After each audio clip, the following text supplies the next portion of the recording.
15 seconds to go.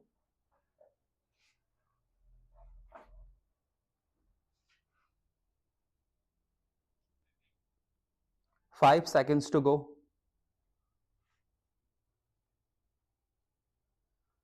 Mr. Deputy Speaker, sir, the recommendation on certain observations of the board with regard to the policy on children of our country is really speaking a very good outcome and a very good exercise.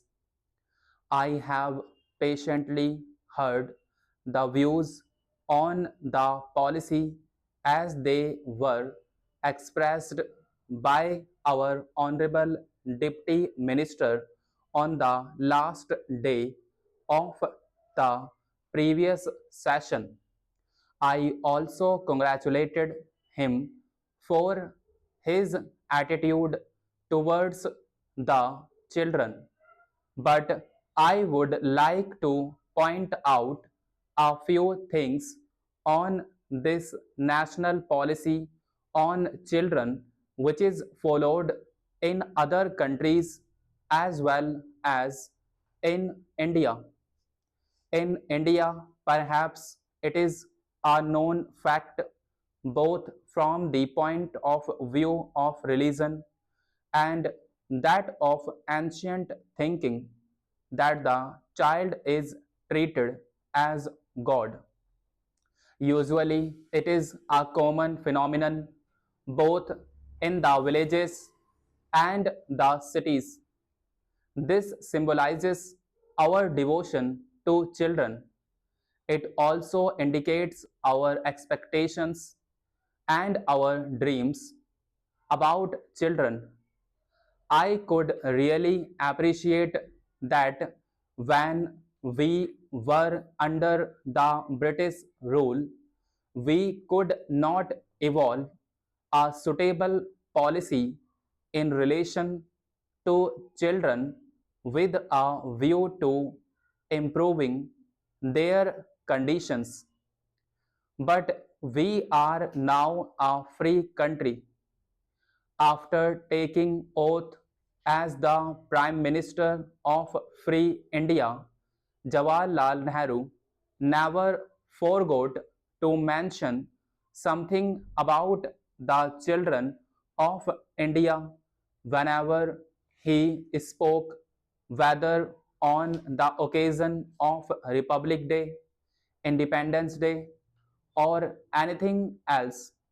He thought that the country could have been built much more given sufficient care and they had been made to feel that they were partners in all work. This was also the thinking of Lenin in Russia. Immediately after the revolution, Lenin used to speak about children on all occasions and say that they should be given due care. This resulted in the formation of the Young Pioneers Group for children between the ages of 6 and 14 in Soviet Union and other socialist countries.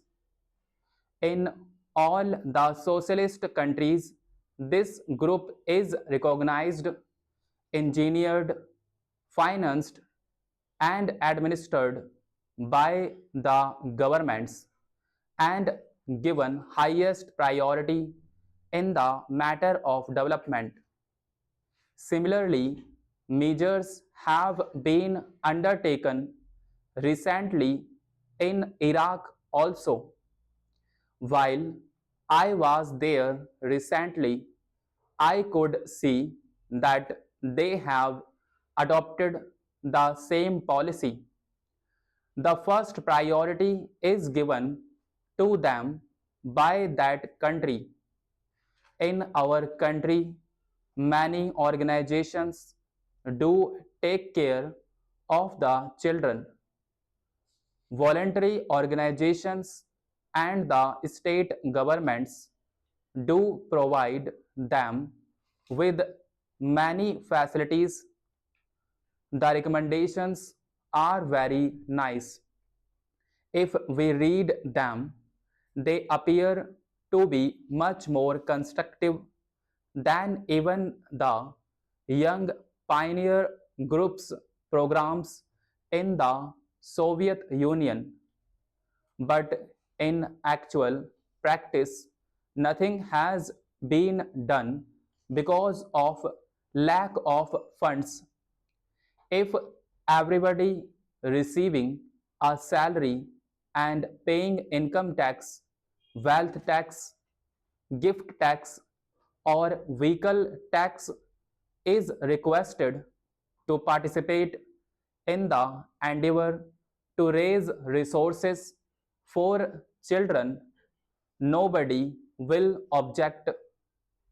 If the general masses pay 5 paise per individual per year, we can have a very sizable budget and a very constructive and comprehensive policy both at the center and in the states. When a child grows into a young man, he talks of sports and games. Look at the budget allocation for sports and games, which would help the development of the mental and physical potential of the young of our country. It is a small amount in comparison to what they spend in Middle Eastern countries. In a country having 100 crores of people, that is the second largest population in the world, children and youth are not given any financial expenditure support by the government.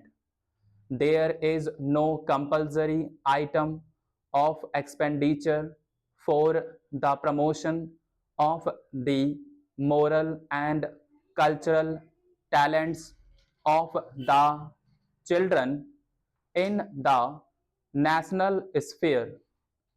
This work has to depend on some social organizations. I do not object to the participation of voluntary organizations, but I do feel that when a country proclaims itself to be a socialist country or a country on its march towards socialism, the looking after the youth and children should be the basic pillar of the policy of the country. What is the position in our country? The children are badly neglected. They do not know even their own parents. In the words of Jawaharlal Nehru, when a child is born in this country, it should consider the country as its mother, and the country should consider the children as their own. Do our children think of our country in that way now? Today, the looking after of children is done by the father of a church because they feel that is the way to serve God.